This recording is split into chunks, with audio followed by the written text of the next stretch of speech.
حضرت عبداللہ بن عمر رضی اللہ تعالیٰ عنہ اپنے دوستوں کے ساتھ کھانا کھانے میں مصروف تھے باہر پہاڑوں میں۔ آج بھی عرب ایسا کرتے ہیں، گھر سے کھانا تیار کیا اور باہر صحراؤں میں پہاڑوں میں لے کر وہاں بیٹھ کے کھانا کھاتے۔ تو کھانا کھا رہے تھے تو ایک چرواہا بکریاں لے کے گزرا، تو آپ کے دل میں اس کے لیے محبت پیدا ہوئی، تو اس کو بلا کے کہا کہ تم بھی ہمارے ساتھ بیٹھ کے 2 لقمے لے لو۔ اس نے معذرت کی۔ آپ نے پھر کہا نہیں، 2 لقمے آپ ہمارے ساتھ لے لیجئے۔ تو اس نے کہا کہ میرا روزہ ہے، میں روزے سے ہوں۔ تو حضرت عبداللہ خوش ہوئے کہ سخت گرمی اور سارا دن دھوپ میں بکریوں کے پیچھے روزہ رکھا ہوا ہے۔ آپ نے کہا کہ اگر ایک بکری تو ہمیں فروخت کر دے اور ہم ذبح کر کے اس کو تیار کر لیتے ہیں اور خود بھی کھائیں گے اور آپ بھی ہمارے ساتھ افطار کر لینا۔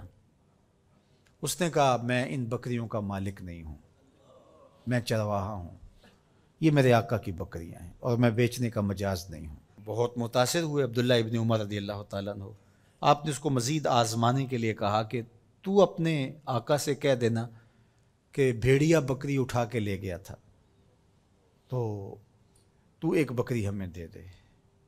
تو اس نے ایسے آسمان کی طرف دیکھا اور کہا اللہ کہاں ہے؟ بس اس کا یہ انداز حضرت عبداللہ بن عمر کو اتنا بھا گیا، اتنا اچھا لگا کہ آپ جب یہ واقعہ سنایا کرتے تھے تو آنکھوں سے آنسو جاری ہو جاتے، اور فرماتے اس نے یوں انگلی کھڑی کی تھی اور آسمان کی طرف دیکھا تھا اور بار بار کہتا تھا اللہ کہاں ہے۔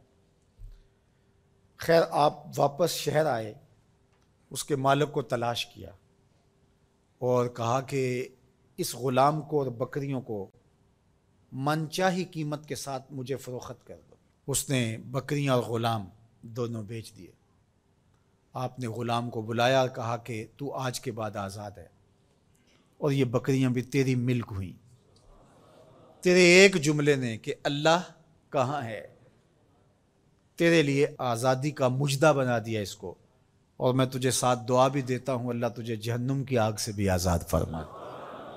تو یہ یقین کہ میرا اللہ مجھے دیکھ رہا ہے، یہ اگر آپ کے ساتھ جڑ جاتا ہے تو پھر کسی کیمرے کسی سیکورٹی کی ضرورت نہیں ہے۔ یہ عقیدہ اتنا بڑا حصار ہے، عبادات میں بھی سرور دیتا ہے، اور یہ عقیدہ انسان کو گناہوں سے بھی محفوظ کرتا ہے اور بچاتا ہے۔ لیکن ہمارے رویے، اللہ تعالیٰ جل شانہ نے سورہ النساء کے اندر ارشاد فرمایا یستخفون من الناس ولا یستخفون من اللہ، کہ لوگوں سے تو پوشیدہ رہتے ہیں لیکن اللہ سے پوشیدہ نہیں رہتے۔ بلکہ ایک دوسرے موقع پہ ارشاد فرمایا سورہ الغافر کے اندر یعلم خائنۃ الاعین وما تخفی الصدور، جو آنکھ خیانت کرتی ہے اللہ اس کو بھی دیکھتا ہے، اور جو سینوں میں پوشیدہ ہوتا ہے اللہ اس کو بھی دیکھتا ہے۔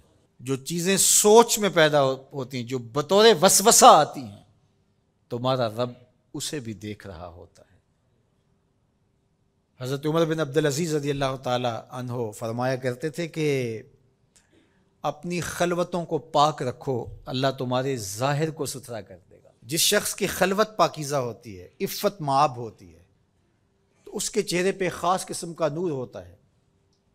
جو راتوں کی تنہائیوں میں اٹھ کے عبادت کرتا ہے اور اللہ کے حضور وہ الہا زاری کرتا ہے، تو دن چڑھے اس کے چہرے کے اوپر اللہ تعالیٰ ایک خاص نور پیدا کرتا ہے جس سے لوگوں کو سرور ملتا ہے اور لوگوں کے دل میں اس کے لیے محبت پیدا ہوتی ہے۔ اور جو تنہائیوں میں جرم کرتا ہے، گناہ کرتا ہے، اور لوگوں کی نظر میں کوئی ایسی چیز ہوتی بھی نہیں ہے، تو لوگوں کے دل میں اس کے لیے نفرت پیدا کر دی جاتی ہے، لوگ اس سے دور ہٹنا شروع ہو جاتے ہیں۔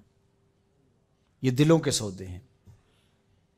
تو اس لیے اپنی خلوتوں کو پاکیزہ کیجیے۔ کوڑا تخت دنیا دا باہو، فکر سچی بادشاہی ہو